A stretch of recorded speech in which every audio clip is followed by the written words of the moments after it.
প্রিয় ছাত্ররা, আমি একাদশ শ্রেণীর প্রথম চ্যাপ্টারে তুল্যাঙ্ক ভাগ সংক্রান্ত আলোচনা এখন শুরু করছি। তো এই আলোচনা শুরু করার আগে আমরা বলবো মৌলের তুল্যাঙ্ক ভাগ কাকে বলে। মৌলের তুল্যাঙ্ক ভাগ হলো কোনো মৌলের যত ভাগ ওজন, 1 ভাগ ওজনের হাইড্রোজেন বা 1.008 ভাগ ওজনের হাইড্রোজেন বা 8 ভাগ ওজনের অক্সিজেন বা 35.5 ভাগ ওজনের ক্লোরিন বা ওই পরিমাণ হাইড্রোজেন, অক্সিজেন এবং ক্লোরিন কোনো যৌগ থেকে প্রতিস্থাপিত করতে পারে, মৌলের সেই পরিমাণ ওজনকে ওই নির্দিষ্ট মৌলের তুল্যাঙ্ক ভার বলে। ওকে, তো আমরা এখন এই তুল্যাঙ্ক ভারটাকে সূত্রের আকারে কিভাবে প্রকাশ করা যায় সেটা দেখাচ্ছি। দেখো, তুল্যাঙ্ক ভার ইকুয়াল টু, আমরা প্রথমটা হাইড্রোজেন স্কেলে লিখেছি। তো হাইড্রোজেন স্কেলে কি হবে, মৌলের তুল্যাঙ্ক ভার ইকুয়াল টু মৌলের ওজন ইন্টু 1.008 ডিভাইডেড বাই সংযুক্ত বা প্রতিস্থাপিত হাইড্রোজেনের ওজন। দ্বিতীয় সূত্র আমরা অক্সিজেন স্কেলে করছি। অক্সিজেন স্কেলে হলো মৌলের ওজন ইন্টু 8 ডিভাইডেড বাই সংযুক্ত বা প্রতিস্থাপিত অক্সিজেনের ওজন।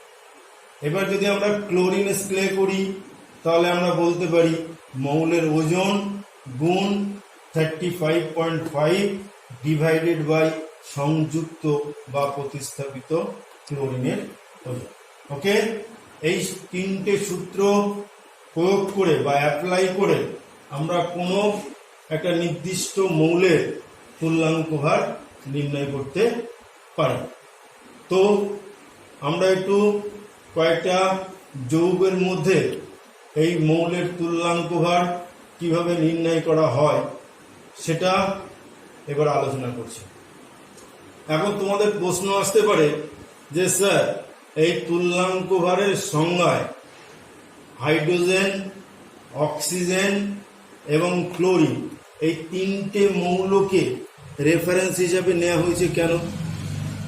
অবশ্যই উত্তর হবে, এই তিনটে মৌল প্রায় অধিকাংশ যৌগ তৈরি করে অন্যান্য মৌলের সঙ্গে যুক্ত হয়ে। এই জন্য এই তিনটে মৌলকে তুল্যাঙ্ক ভারের সংজ্ঞায় রেফারেন্স মৌল হিসাবে নেওয়া হয়েছে। তো এখন আমরা এই তুল্যাঙ্ক ভার নির্ণয় করব কি করে? কোনো যৌগের মধ্যে অবস্থিত একটা মৌলের তুল্যাঙ্ক ভার কিভাবে নির্ণয় করব সেটা উদাহরণের সাহায্যে দেখাচ্ছি। বোর্ডে আমি কতগুলো অণু লিখেছি এবং সেই অণুর মাথায় স্টার চিহ্নিত যে মৌলগুলো রয়েছে সেই মৌলের তুল্যাঙ্ক ভার আমরা এখন নির্ণয় করব। তো প্রথমে আমরা শুরু করি কার্বন ডাইঅক্সাইড। কার্বন ডাইঅক্সাইডের ক্ষেত্রে কার তুল্যাঙ্ক ভার নির্ণয় করতে হবে? কার্বন। এবং এটা ওই তিনটে স্কেলের মধ্যে কোন স্কেলটা আমরা প্রয়োগ করব? ডেফিনেটলি অক্সিজেন স্কেল আমরা প্রয়োগ করব। তো এখানে কার্বন ডাইঅক্সাইডে কার্বনের সি এর তুল্যাঙ্ক ভার ইকুয়াল টু, কার্বন ডাইঅক্সাইডে কার্বনের ওজন কত? ডেফিনিটলি 12 বা 12। তাহলে আমরা লিখতে পারি মৌলের ওজন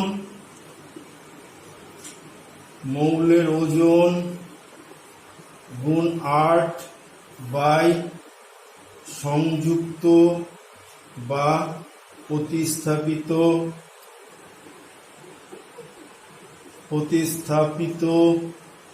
O2 ওজন।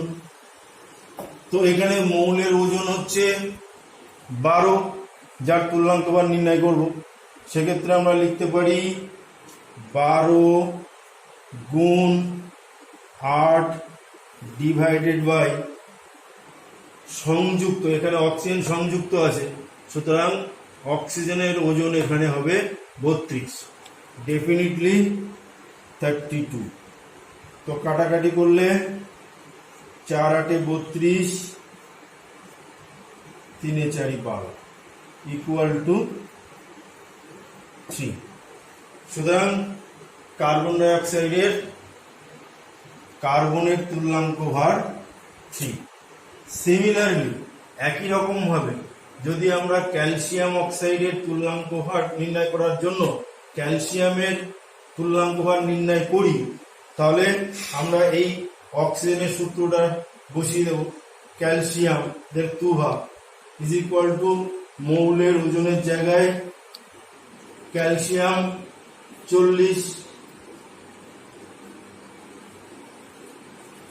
গুণ 8 ডিভাইডেড বাই অক্সিজেন এখানে 16, সংযুক্ত oxygen 16। So equivalent weight of calcium equal to 20। সুতরাং ক্যালসিয়ামের তুল্যাঙ্ক ভার হলো 20। একই রকম ভাবে আমরা পরেরটা আলোচনা করছি, সে মিথেন। মিথেনে কার্বনের তুল্যাঙ্ক ভার, মিথেনে কার্বনের তুল্যাঙ্ক ভার ইকুয়াল টু কার্বনের ওজন। এটা কোন স্কেলে ফেলতে হয় বলতো? এটা ডেফিনেটলি হাইড্রোজেন যুক্ত রয়েছে, সুতরাং এটা আমরা হাইড্রোজেন স্কেলে ফেলব। তো হাইড্রোজেন স্কেলে মৌলের তুল্যাঙ্ক ভার অলরেডি আমি সূত্র দিয়েছি, মৌলের ওজন গুণ 1.008, ওটাকে 1 ধরলেও চলবে। তাহলে আমরা লিখতে পারি মৌলের ওজন 12 গুণ 1 ডিভাইডেড বাই সংযুক্ত হাইড্রোজেনের ওজন। সংযুক্ত হাইড্রোজেনের ওজন কত এখানে? 4। So the equivalent weight of carbon in methane will be 3, অর্থাৎ মিথেনে কার্বনের তুল্যাঙ্ক ভার হবে 3। একই রকম ভাবে তোমরা H2S টাকে বাড়িতে নির্ণয় করবে সালফারের তুল্যাঙ্ক ভার। আমি নিচে দুটোর মধ্যে একটা করে দিচ্ছি। ম্যাগনেসিয়াম ক্লোরাইডের তুল্যাঙ্ক ভার আমি এখন ম্যাগনেসিয়ামের তুল্যাঙ্ক ভার নির্ণয় করব ম্যাগনেসিয়াম ক্লোরাইড যৌগে। তো ম্যাগনেসিয়ামের 2 ভাগ, ম্যাগনেসিয়ামের 2 ভাগ, এটা কোন স্কেলে ফেলতে হবে? দেখো এর সঙ্গে ক্লোরিন যুক্ত রয়েছে, সুতরাং এটা আমরা তুল্যাঙ্ক ভারের ক্লোরিনের যে সংজ্ঞাটা বলেছি সেই সংজ্ঞায় ফেলতে হবে। তাহলে এখানে ম্যাগনেসিয়ামের 2 ভাগ ইকুয়াল টু ম্যাগনেসিয়ামের ওজন, এখানে ম্যাগনেসিয়ামের ওজন হচ্ছে 24 ইন্টু 35.5 ডিভাইডেড বাই সংযুক্ত ক্লোরিনের ওজন। এখানে সংযুক্ত ক্লোরিনের ওজন কত বলতো?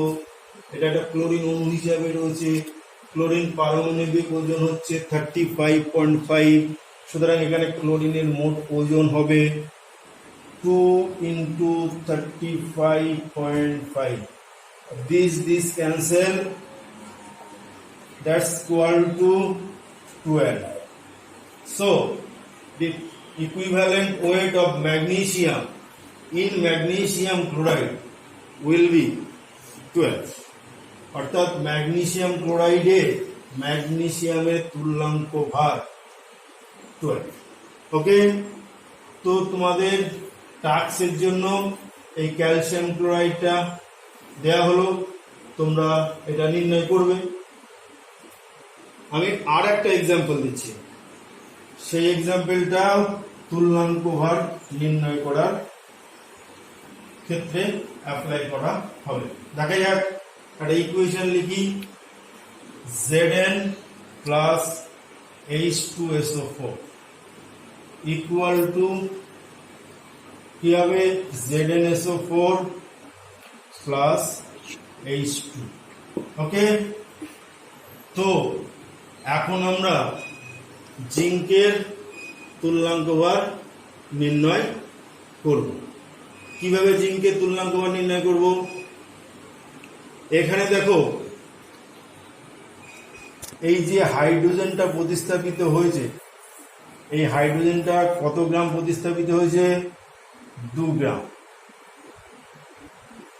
সুতরাং এখানে আমরা হাইড্রোজেনের যে তুল্যাঙ্ক ভারের সূত্রটা দিয়েছি সেটাই প্রয়োগ করব, কিন্তু সংযুক্ত হাইড্রোজেনের পরিবর্তে প্রতিস্থাপিত হাইড্রোজেন এর ওজনটা আমরা বসাবো। তো জিঙ্কের 2 ভাগ, that is equivalent weight of zinc equal to জিঙ্কের ওজন 65 into 1 divided by 2, that is 32.5। ওকে, তো এই ইকুয়েশনে জিঙ্কের তুল্যাঙ্ক ভার হলো 32.5। কেন এখানে হলো? কারণ এখানে জিঙ্ক 2 গ্রাম হাইড্রোজেনকে প্রতিস্থাপিত করেছে সালফিউরিক অ্যাসিড থেকে। সুতরাং এখানে আমরা সংযুক্ত বা প্রতিস্থাপিত হাইড্রোজেন লিখেছিলাম ফর্মুলায়, এই জায়গাটায় আমরা প্রতিস্থাপিত হাইড্রোজেনের ওজনটা লিখে দেব, ফলে আমরা জিঙ্কের তুল্যাঙ্ক ভার নির্ণয় করলাম। ওকে, এখন আমি তোমাদের কাছে কয়েকটা প্রশ্ন থ্রো করছি। বলো দেখি, তুল্যাঙ্ক ভারের একক আছে কি? ডেফিনেটলি তুল্যাঙ্ক ভারের কোনো একক থাকে না, কারণ তোমরা ওই 3টে সূত্র ভালো করে ফলো করো। দেখো, তুল্যাঙ্ক ভার হলো 2টি সমজাতীয় রাশির অনুপাত, আর 2টি সমজাতীয় রাশির অনুপাত কোনো একক থাকে না, এই জন্য তুল্যাঙ্ক ভারের কোনো একক থাকে না। ওকে, তো চলো এখন আমরা আর একটা খুব গুরুত্বপূর্ণ বিষয় নিয়ে আলোচনা করব, সেটা হচ্ছে তুল্যাঙ্ক ভার 2 ভাগ ডিনোটেড বাই ক্যাপিটাল ই, তুল্যাঙ্ক ভার পারমাণবিক ওজন ডিনোটেড বাই ক্যাপিটাল এ, পারমাণবিক ভর, এবং যোজ্যতা ডিনোটেড বাই ভি, এদের মধ্যে সম্পর্ক প্রতিষ্ঠা করব। ওকে, we are now going to discuss relation between equivalent weight, atomic weight and valence. তো এই সম্পর্কটা খুবই ইম্পর্টেন্ট, এটা এখন আমরা আলোচনা করতে চলেছি।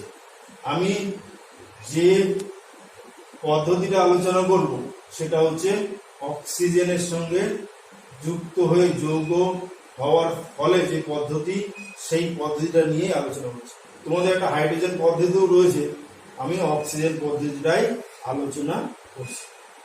তো ধরি কোনো একটা মৌল যার চিহ্ন ক্যাপিটাল এম, 2 ভাগ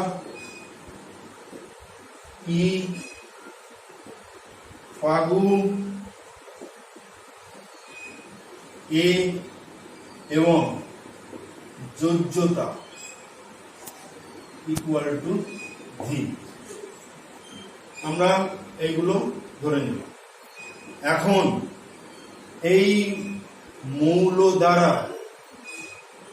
যে অক্সাইড যৌগ তৈরি হয়, এই মৌল দ্বারা যে অক্সাইড যৌগ তৈরি হয়, সেই অক্সাইড যৌগের সংকেত কি হবে বলো দেখি? এই এম মৌল অক্সিজেনের সঙ্গে যুক্ত হয়ে যে যৌগটা তৈরি করবে সেই যৌগটার সংকেত কি হবে? সংকেত হবে M2O3। বুঝতে পারলে? না হলে আমি আবার বুঝিয়ে দিচ্ছি, M এর যোজ্যতা V আর অক্সিজেনের যোজ্যতা 2।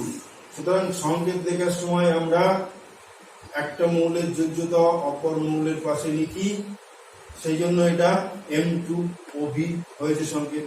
ক্লিয়ার? এখন এই অক্সাইড যৌগের আণবিক ওজন কত হবে? অক্সাইড যৌগের আণবিক ভর equal to 2A plus 16V, যেখানে A হলো M মৌলের পারমাণবিক ওজন বা পারমাণবিক ভর, আমরা অলরেডি তোমাদের বলেছি, আর 16 হলো অক্সিজেনের পারমাণবিক ওজন, আর V হচ্ছে তার যোজ্যতা। সুতরাং এই মৌলের পারমাণবিক ভর হলো 2A প্লাস 16। এখন আমরা অক্সিজেন স্কেলে তুল্যাঙ্ক ভারের সূত্র প্রয়োগ করে আমরা এই মৌলের তুল্যাঙ্ক ভার নির্ণয় করব। তো অক্সিজেন স্কেলে মৌলের তুল্যাঙ্ক ভার, মৌল M এর 2 ভাগ ব্র্যাকেটে capital E equal to M মৌলের ওজন। তাহলে M মৌলের ওজন এখানে কত? 2A। তো আমরা এখানে 2A বসিয়ে দিলাম। M মৌলের ওজন গুণ 8 ডিভাইডেড বাই সংযুক্ত অক্সিজেনের ওজন। সংযুক্ত অক্সিজেনের ওজন এখানে কত? Definitely 16V। তো আমরা এখানে 16V বসিয়ে দিলাম। কি হবে? ইকুয়াল টু হলো A by V, that is equivalent weight equal to atomic weight by valence। বাংলায় বললে তুল্যাঙ্ক ভার সমান সমান পারমাণবিক ওজন বাই যোজ্যতা। সুতরাং এই ফর্মুলাকে ব্যবহার করে আমরা কোন মৌলের তুল্যাঙ্ক ভার নির্ণয় করতে পারি যদি তার পারমাণবিক ওজন এবং যোজ্যতা জানতে পারি। তাছাড়াও এই মৌল থেকে আরো দুটো সূত্র আমরা লিখতে পারি।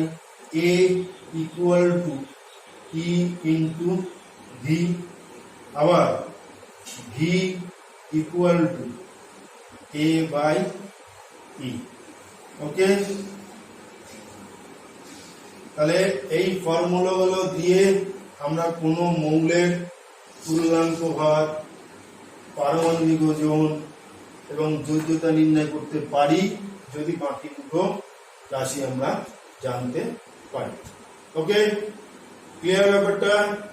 তো আমরা তুল্যাঙ্ক ভার, পারমাণবিক ওজন এবং যোজ্যতার মধ্যে সম্পর্ক করলাম। It's very very important formula, এটা খুব ভালোভাবে মনে রাখবে। এখন আমরা এই ফর্মুলাকে প্রয়োগ করে কিছু ইম্পর্টেন্ট জিনিস আলোচনা করব। তুল্যাঙ্ক ভার কি পরিবর্তনশীল হতে পারে? অর্থাৎ কোন মৌলের একটা তুল্যাঙ্ক ভার, কোন মৌলের তুল্যাঙ্ক ভার কি পরিবর্তনশীল হতে পারে? কি মনে হয়? অবশ্যই পরিবর্তনশীল হতে পারে। কোন ক্ষেত্রে পরিবর্তনশীল হতে পারে আমরা এই সূত্র দিয়ে খুব ভালো করে তোমাদের বুঝিয়ে দিচ্ছি। দেখো, কোন মৌলের পারমাণবিক ভর বা পারমাণবিক ওজন ফিক্সড বা নির্দিষ্ট। সুতরাং তুল্যাঙ্ক ভার পুরোপুরিভাবে নির্ভর করে মৌলের যোজ্যতার উপর। তো যে সমস্ত মৌলের একাধিক যোজ্যতা দেখা যায় সেই সমস্ত মৌলের ক্ষেত্রে তুল্যাঙ্ক ভার পরিবর্তনশীল হয়। অ্যাজ ফর এক্সাম্পল, উদাহরণস্বরূপ বলি কপার। কপার মৌলের দুটি যোজ্যতা দেখা যায়, একটা হচ্ছে কিউব প্লাস আস, এখানে যোজ্যতা 1, কিউব পিক ইপ, এখানে যোজ্যতা 2। সুতরাং আমরা যদি কপারের তুল্যাঙ্ক ভার নির্ণয় করতে যাই তাহলে আস যৌগ সে CuCl, এটা কিউব প্লাস ক্লোরাইড, CuCl2, এটা কপার ক্লোরাইড। তো এই দুটো যৌগের মধ্যে কপারের তুল্যাঙ্ক ভার আলাদা আলাদা হবে। কেন আলাদা হবে? তার কারণ বলেছি যে আস যৌগে কপারের তুল্যাঙ্ক ভার, কপারের যোজ্যতা হচ্ছে 1 এবং ইক যৌগে কপারের যোজ্যতা হচ্ছে 2। তো আমরা যদি কপারের পারমাণবিক ওজন বসিয়ে দিই 63.5, আস যৌগের ক্ষেত্রে 1 হবে divided by 1।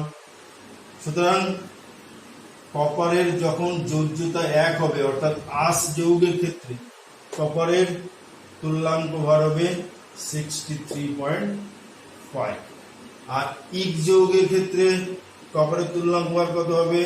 63.5 divided by 2, that is 31.75। Similarly একই রকম ভাবে আয়রনের দুটো যোজ্যতা দেখা যায় সাধারণত। আয়রন মৌল Fe যখন ফেরাস অবস্থায় থাকে তখন তার যোজ্যতা 2, যখন ফেরিক অবস্থায় থাকে তখন তার যোজ্যতা হয় 3। সুতরাং আমরা যদি এই ফর্মুলার মধ্যে বসিয়ে দিতে পারি তাহলে আমাদের পরিবর্তনশীল যোজ্যতা আয়রনের আমরা পেয়ে যাব। তো যখন আয়রনের যোজ্যতা 2 হয় তখন তার তুল্যাঙ্ক ভার কত হবে? আয়রনের পারমাণবিক গুরুত্ব হচ্ছে 56, আর এক্ষেত্রে যদি যোজ্যতা 2 হয় দ্যাট ইকুয়াল টু 28, তো 28 হবে। আর ইক যৌগের ক্ষেত্রে কি হবে? 56 ডিভাইডেড বাই 3, দ্যাট ইজ 18.66। ওকে, তো তোমরা দেখতে পাচ্ছ যে সমস্ত মৌলের পরিবর্তনশীল যোজ্যতা দেখা যায় তাদের ক্ষেত্রে তুল্যাঙ্ক ভার পরিবর্তনশীল হয়। ওকে, ক্লিয়ার ব্যাপারটা? এখন আমি তোমাদের কাছে প্রশ্ন করব, ভার পারমাণবিক গুরুত্বের সঙ্গে সমান হবে। আমি আবার বলছি, কোন ক্ষেত্রে তুল্যাঙ্ক ভার পারমাণবিক গুরুত্বের সঙ্গে সমান হবে? তো এই সূত্র থেকেও আমরা উত্তরটা সহজেই পেতে পারি। যদি ভির মান 1 হয় অর্থাৎ যোজ্যতা ইকুয়াল টু যদি 1 হয় তাহলে আমরা ইজিলি লিখতে পারি E is equal to A। তো আমরা তখন কি বলতে পারবো? যে সমস্ত মৌলের যোজ্যতা কেবলমাত্র 1, সেই সমস্ত মৌলের ক্ষেত্রে তুল্যাঙ্ক ভার সমান সমান পারমাণবিক ওজন হয়। অ্যাজ ফর এক্সাম্পল, গ্রুপ 1 এর যে মৌলগুলো রয়েছে, যেরকম মনে করো hydrogen, lithium, sodium, potassium, rubidium ইত্যাদি। আবার ওদিকে ফ্লোরিনের ক্ষেত্রেও একটা মাত্র যোজ্যতা দেখা যায়। সুতরাং এই সমস্ত মৌলগুলির যেহেতু যোজ্যতা কেবলমাত্র 1, সেই জন্য এই সমস্ত মৌলগুলোর ক্ষেত্রে তুল্যাঙ্ক ভার এবং পারমাণবিক ওজন একই হবে। ওকে, তাহলে আমরা এখন আলোচনা করলাম তুল্যাঙ্ক ভার কাকে বলে, তুল্যাঙ্ক ভারের একক আছে কিনা, তুল্যাঙ্ক ভার পরিবর্তনশীল কিনা, এবং তুল্যাঙ্ক ভার কোন ক্ষেত্রে পারমাণবিক ওজনের সঙ্গে সমান হয়। আচ্ছা বলো দেখি, কখনো কি তুল্যাঙ্ক ভার পারমাণবিক ওজনের চেয়ে বেশি হতে পারে? কি মনে হয়? এই প্রশ্নটা তোমাদের কাছে রাখলাম, তোমরা উত্তর বলবে। তো এখন আমরা যেটা আলোচনা করব সেটা হচ্ছে অ্যাসিডের তুল্যাঙ্ক ভার নির্ণয়। We are now going to discuss equivalent weight of an acid. তো অ্যাসিডের তুল্যাঙ্ক ভার ইকুয়াল টু অ্যাসিডের তু ভার ইকুয়াল টু অ্যাসিডের আণবিক ওজন ডিভাইডেড বাই অ্যাসিডে উপস্থিত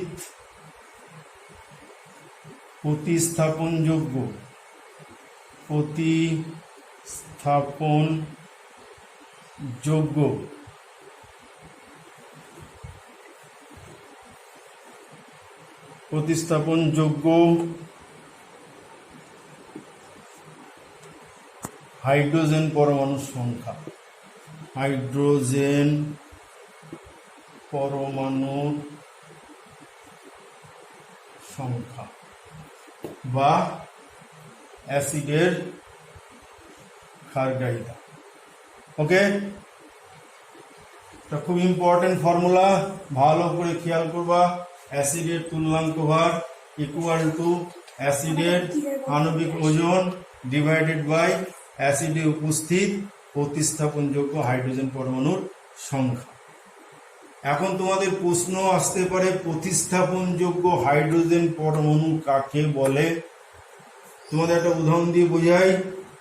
কোনো অ্যাসিডের সেই হাইড্রোজেন বা হাইড্রোজেনগুলি প্রতিস্থাপনযোগ্য হবে যে হাইড্রোজেন বা হাইড্রোজেনগুলি সরাসরি তীব্র ইলেকট্রোনেগেটিভ মৌলের সঙ্গে যুক্ত থাকে। ওকে, একটা উদাহরণ দিয়ে বলি, তাহলে জিনিসটা ক্লিয়ার হবে। মনে করো অ্যাসিটিক অ্যাসিড CH3COOH, বলো দেখি এই অ্যাসিটিক অ্যাসিডের প্রতিস্থাপনযোগ্য হাইড্রোজেন পরমাণুর সংখ্যা কত? ডেফিনিটলি 1। যদিও এই অ্যাসিডে দেখো 4টে হাইড্রোজেন রয়েছে, কিন্তু কেবলমাত্র এই হাইড্রোজেনটা সরাসরি তীব্র ইলেকট্রোনেগেটিভ মৌল অক্সিজেনের সঙ্গে যুক্ত আছে। সুতরাং অ্যাসিটিক অ্যাসিডের প্রতিস্থাপনযোগ্য হাইড্রোজেন পরমাণুর সংখ্যা হবে 1। সুতরাং কোনো অ্যাসিডের প্রতিস্থাপনযোগ্য হাইড্রোজেন পরমাণুর সংখ্যা পুরোপুরিভাবে নির্ভর করে ওই অ্যাসিডের জ্যামিতিক গঠনের উপরে। কোনো অ্যাসিডের জ্যামিতিক গঠনে সেই হাইড্রোজেন বা হাইড্রোজেনগুলি প্রতিস্থাপনযোগ্য হবে যেটি বা যেগুলি সরাসরি কোনো তীব্র ইলেকট্রোনেগেটিভ মৌলের সঙ্গে যুক্ত থাকে। তোমাদের একটা উদাহরণ দিলাম, আরো ক্লিয়ার হবে। আমি যদি স্ট্রাকচারটা করি, অ্যাসিডিক অ্যাসিডের স্ট্রাকচারটা করলাম, this is acetic acid CH3। তো এই অ্যাসিডে দেখো মোট 4খানা হাইড্রোজেন রয়েছে, কিন্তু এই হাইড্রোজেনটা রিপ্লেসেবল, দ্যাট ইজ প্রতিস্থাপনযোগ্য। This hydrogen, this hydrogen, this hydrogen, এটা প্রতিস্থাপনযোগ্য না। কেন বলো দেখি? কারণ এই 3টে হাইড্রোজেন সরাসরি কার্বনের সঙ্গে যুক্ত রয়েছে। সুতরাং কার্বন তীব্র ইলেকট্রোনেগেটিভ মৌল না, সেই জন্য এই হাইড্রোজেনগুলি প্রতিস্থাপনযোগ্য না। কিন্তু এই হাইড্রোজেনটা তীব্র ইলেকট্রোনেগেটিভ মৌলের সঙ্গে যুক্ত আছে, সুতরাং এইটা প্রতিস্থাপনযোগ্য হাইড্রোজেন পরমাণু। ওকে, তো আমরা এখন অ্যাসিডের তুল্যাঙ্ক ভার নিয়ে আলোচনা করছিলাম, সেইটা এখন উদাহরণের সাহায্যে বোঝাচ্ছি। তো HCl, H2SO4, nitric acid, acetic acid,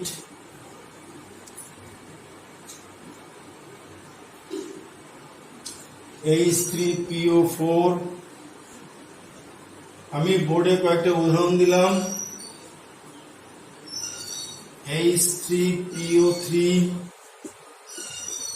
H3PO2, এই অ্যাসিডগুলোর তুল্যাঙ্ক ভার নির্ণয় করতে হবে। তো আমি প্রথমেই এদের থেকে একটা দুটো নিয়ে আলোচনা করছি, বাকিটা তোমরা বাড়িতে করবে। তো ফার্স্ট খুব একটা সিম্পল উদাহরণ দিচ্ছি, সেটা হচ্ছে HCl। HCl এর তুল্যাঙ্ক ভার কত হবে? আমরা সূত্রটা তোমাদের বলেছি। সূত্রটা কি? অ্যাসিডের আণবিক ওজন। তো HCl এর আণবিক ওজন কত বলো তো? হাইড্রোজেনের 1, ক্লোরিনের 35.5, দ্যাট ইজ 36.5। ওকে, আর HCl এর প্রতিস্থাপনযোগ্য হাইড্রোজেন পরমাণুর সংখ্যা কত? 1। সুতরাং HCl এর তুল্যাঙ্ক ভার হবে 36.5। একই রকম ভাবে আমরা যদি সালফিউরিক অ্যাসিডের তুল্যাঙ্ক ভার নির্ণয় করি, তাহলে আমরা লিখতে পারবো H2SO4 এর 2 ভাগ ইকুয়াল টু H2SO4 এর আগু, H2SO4 এর আণবিক ওজন 98 ডিভাইডেড বাই রিপ্লেসেবল হাইড্রোজেনের সংখ্যা এখানে দুটো, সুতরাং আমরা লিখতে পারি 98/2, দ্যাট ইজ 49। আরো একটা এক্সাম্পল দিচ্ছি, অ্যাসিটিক অ্যাসিড। অ্যাসিটিক অ্যাসিডের তুল্যাঙ্ক ভার আমরা এখন নির্ণয় করব। অ্যাসিটিক অ্যাসিড CH3COOH এর 2 ভাগ ইকুয়াল টু অ্যাসিটিক অ্যাসিডের আণবিক ওজন definitely 60 divided by how many? Already আমরা আলোচনা করেছি, যদিও দেখো আগরগুলোতে আমরা যে কটা করে হাইড্রোজেন ছিল সেই কটাকেই প্রতিস্থাপনযোগ্য হাইড্রোজেন বলেছি, কিন্তু অ্যাসিটিক অ্যাসিডে দেখো মোট 4টে হাইড্রোজেন রয়েছে। কটা হাইড্রোজেন আছে?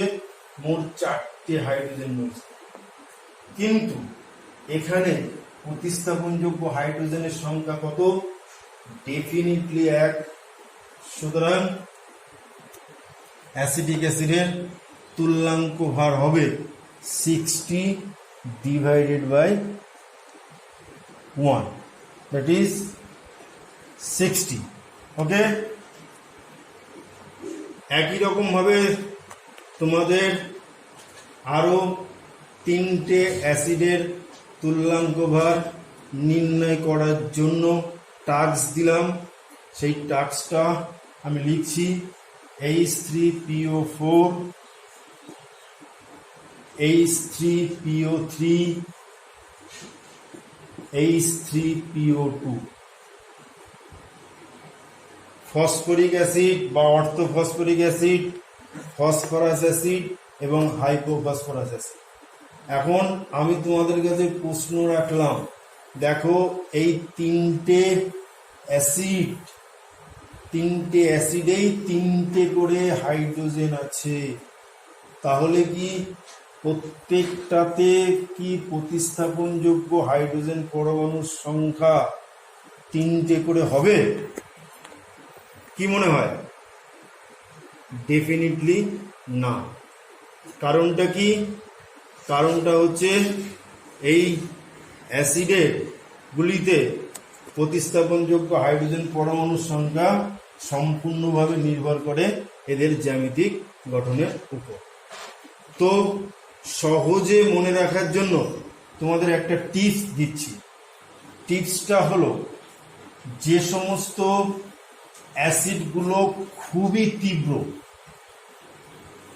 as for example HCl, sulfuric acid, nitric acid, H3PO4, এই অ্যাসিডগুলি খুবই তীব্র। সুতরাং এই তীব্র অ্যাসিডে যে কটা হাইড্রোজেন থাকবে সবগুলোই প্রতিস্থাপনযোগ্য হবে। সুতরাং HCl এ প্রতিস্থাপনযোগ্য হাইড্রোজেন পরমাণু সংখ্যা 1, সালফিউরিক অ্যাসিডে 2, নাইট্রিক অ্যাসিডে 1, ফসফরিক অ্যাসিডে 3। স্যার জানলাম তো যে তীব্র অ্যাসিডের ক্ষেত্রে যে কটা হাইড্রোজেন থাকে সেটাই প্রতিস্থাপনযোগ্য। কেন স্যার? তার কারণ হচ্ছে তীব্র অ্যাসিডগুলো জলীয় দ্রবণে পুরোপুরি আয়নিত হয়, আয়নিত হয়ে সবকটা হাইড্রোজেন আয়নিত হয়। কিন্তু স্যার মৃদু অ্যাসিডের ক্ষেত্রে কি হবে? মৃদু অ্যাসিডের ক্ষেত্রে কিন্তু এরকম ভাবে আমরা বলতে পারবো না। মৃদু অ্যাসিডের ক্ষেত্রে প্রতিস্থাপনযোগ্য হাইড্রোজেন পরমাণুর সংখ্যা সেটা পুরোপুরিভাবে জানতে গেলে ওই অ্যাসিডের জ্যামিতিক গঠন তোমাদের জানতে হবে, এবং ওই জ্যামিতিক গঠনে যে কটা হাইড্রোজেন বা হাইড্রোজেন পরমাণুগুলি সরাসরি তীব্র ইলেকট্রোনেগেটিভ মৌলের সঙ্গে যুক্ত থাকবে তারাই প্রতিস্থাপনযোগ্য হাইড্রোজেন পরমাণু হবে। একটা উদাহরণ অলরেডি দিয়েছি, অ্যাসিটিক অ্যাসিড, এটা মৃদু অ্যাসিড। সুতরাং অ্যাসিটিক অ্যাসিডের জ্যামিতিক গঠনে প্রতিস্থাপনযোগ্য হাইড্রোজেন পরমাণুর সংখ্যা 1, আমরা অলরেডি আলোচনা করেছি। আর একটা অ্যাসিড বলি ফর্মিক অ্যাসিড, HCOOH। দেখো এখানেও দুটো হাইড্রোজেন রয়েছে, কিন্তু এখানে কি দুটো হাইড্রোজেনই প্রতিস্থাপনযোগ্য? ডেফিনেটলি না।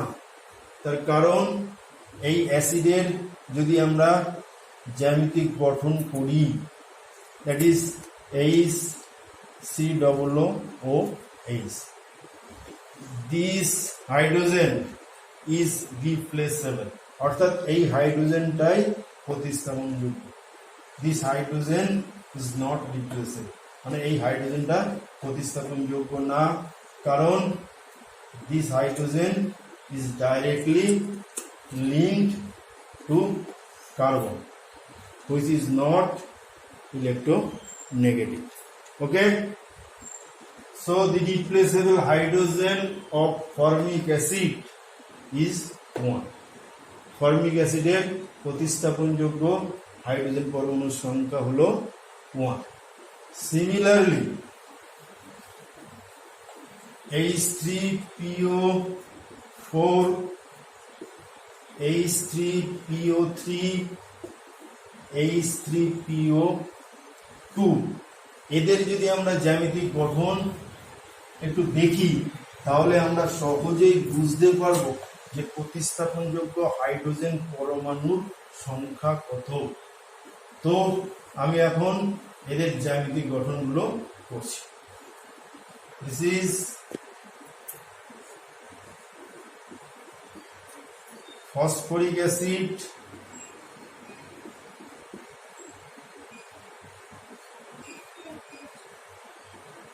বা অর্থোফসফরিক অ্যাসিড বলে, এটা ফসফরাস অ্যাসিড,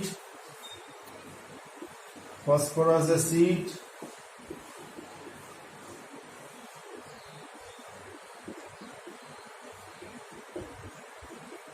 H3PO2, এটা হচ্ছে হাইপোফসফরাস অ্যাসিড।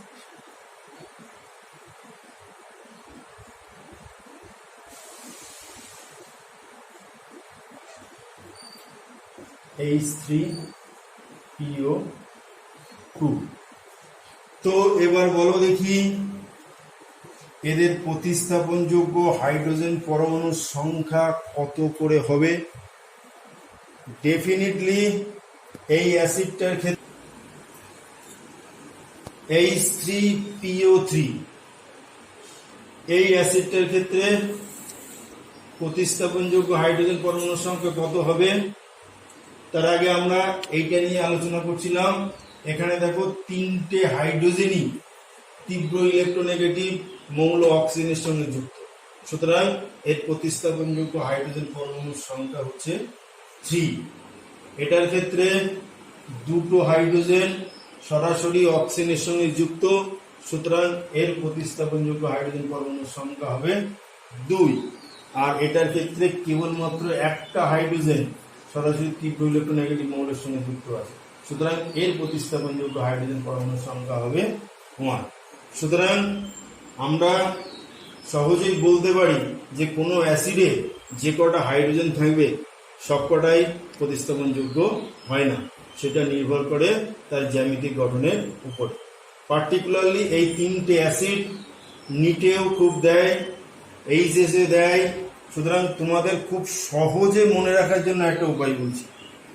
দেখো এই 3টে অ্যাসিডে প্রথমটাতে 4টে অক্সিজেন আছে, তারপরেরটাতে 3টে অক্সিজেন আছে, তারপরেরটাতে 2টো অক্সিজেন আছে। সুতরাং এই অ্যাসিডগুলোতে প্রতিস্থাপনযোগ্য হাইড্রোজেন পরমাণুর সংখ্যা কত হবে এটা সহজে জ্যামিতিক গঠন না করে মনে রাখার উপায় হচ্ছে যে কটা অক্সিজেন থাকবে তার চেয়ে একটা করে কম প্রতিস্থাপনযোগ্য হাইড্রোজেন পরমাণু থাকবে। ক্লিয়ার ব্যাপারটা?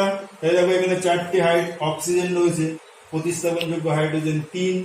এখানে 3টে অক্সিজেন আছে, প্রতিস্থাপনযোগ্য হাইড্রোজেন পরমাণু 2। এখানে 2টো অক্সিজেন আছে, সুতরাং প্রতিস্থাপনযোগ্য হাইড্রোজেন পরমাণুর সংখ্যা 1। ওকে, ক্লিয়ার? তো আমি এখন আরেকটা জাস্ট ছোট টপিকস আলোচনা করে আজকের ক্লাস শেষ করব। সেটা হচ্ছে ক্ষারের তুল্যাঙ্ক ভার।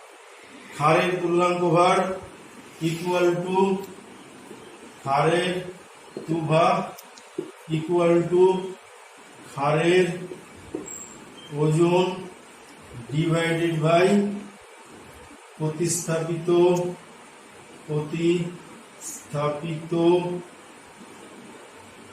ওইস মূলকের সংখ্যা। একটা উদাহরণ দিলে জিনিসটা ক্লিয়ার হবে। Set NaOH CaOH whole two LOH whole 3 ইত্যাদি। তো আমরা প্রথমে NaOH এর তুল্যাঙ্ক ভার নির্ণয় করব। তো NaOH এর 2 ভাগ ইকুয়াল টু NaOH এর আণবিক ওজন। তো NaOH এর 2 ভাগ ইকুয়াল টু NaOH এর আণবিক ওজন হাউ মেনি? কত? 40। সো 40 বাই রিপ্লেসেবল OH মূলকের সংখ্যা, অর্থাৎ প্রতিস্থাপনযোগ্য OH মূলক। এখানে একটাই OH আছে, সুতরাং 40/1, দ্যাট ইজ 40। একই রকম ভাবে ক্যালসিয়াম হাইড্রোক্সাইডের তুল্যাঙ্ক ভার হবে এর আণবিক ওজন বাই 2, এর তুল্যাঙ্ক ভার হবে এর আণবিক ওজন বাই 3। ওকে, এক্ষেত্রে ক্ষারের ক্ষেত্রে তোমরা মনে রাখবে যে যে কটা OH থাকে সবকটাই প্রতিস্থাপনযোগ্য হয়। ওকে, তো আজকের ক্লাস আমি এখানে শেষ করছি। ভালো থাকো, সুস্থ থাকো, ঘরে থাকো। ওকে।